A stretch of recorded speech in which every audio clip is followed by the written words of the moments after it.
Hi అండి, అందరికీ నమస్కారం. ఇవాళ మన ఇంట్లో ఏదన్నా ఫంక్షన్ జరిగితే, ఫర్ ఎగ్జాంపుల్ బర్త్డే ఫంక్షన్ కానీ, ఓణీల ఫంక్షన్ కానీ, ఇలాంటి ఫంక్షన్లు ఏమన్నా జరిగితే మనం చుట్టాలను పిలిపించుకుంటాం, ఫంక్షన్ కండక్ట్ చేస్తాం. వాళ్ళందరికీ ఏదైనా గుర్తుగా ఇవ్వడానికి ఏదైనా ఒక స్టీల్ పాత్ర కానీ, ఒక క్యారేజ్ కానీ ఇవ్వాలనుకుంటే వాటి మీద మన పిల్లాడి పేరు రాసుకుంటాం. ఇది సహజం, మన పిల్లల పేరు రాసుకుంటాం. మరి వాళ్ళ రాష్ట్ర పరిస్థితి చూసుకుంటే మనం మన డబ్బులతో మనం కొనుక్కున్న పొలాల పత్రాల మీద, పాస్బుక్కుల మీద జగన్మోహన్ రెడ్డి ఫోటో వేసుకోవడం మరి ఇది ఎంత చాదస్తమో ప్రజలందరూ గమనించాలి.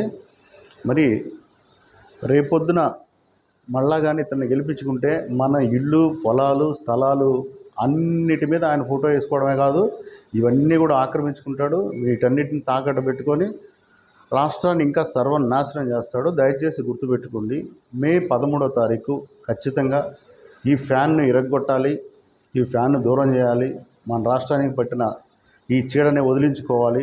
తప్పకుండా మహాకూటమికి అందరూ ఓటేసి మన ఆస్తుల్ని మనం కాపాడుకోవాల్సిందిగా కోరుతున్నాము.